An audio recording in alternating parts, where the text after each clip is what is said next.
woman allowed her 2 kids to do unimaginable things no one would ever allow their children to do.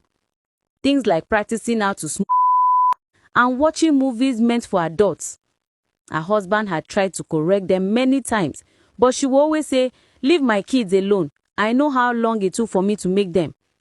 She even chased away her friend who tried to advise her, fought neighbors who touched the kids, and even argued with teachers at school. But as time went on, the children began to grow up. By the time they were 17, they became uncontrollable. Precious would go out and not return at night, and Victor would be seen hanging around boys that looked like gang members. Still, Veronica didn't stop pampering them. When Precious came back in the morning, she won't even ask where she has slept. "Look, I prepared your favorite," she would say. Victor was caught several times by the police for stealing from jewelry stores, but Veronica would just go and bail him out. No warning, no advice. Her husband became really tired. One day, he packed up and left the marriage. He left the house he built, everything, for Veronica. "Take care of yourself and your pampered grown kids. I won't take anything with me, but I'm sorry, I can't continue this marriage," he said. He moved to another state, started afresh, and built his life there in peace.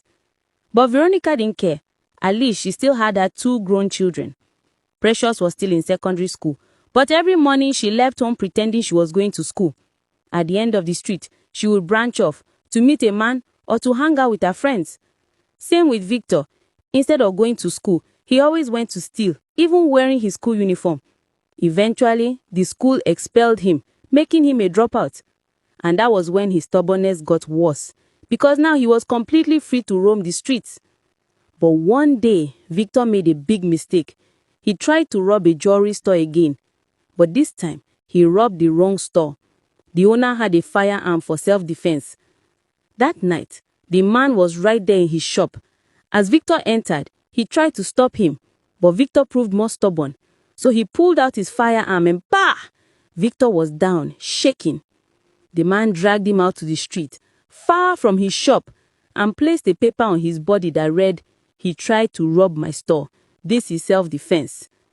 By morning, people found Victor lying there. The police came and picked him up. It was self-defense, and nothing could be done, especially since Victor already had too many bad criminal records. For the first time in decades, Veronica cried. To be continued.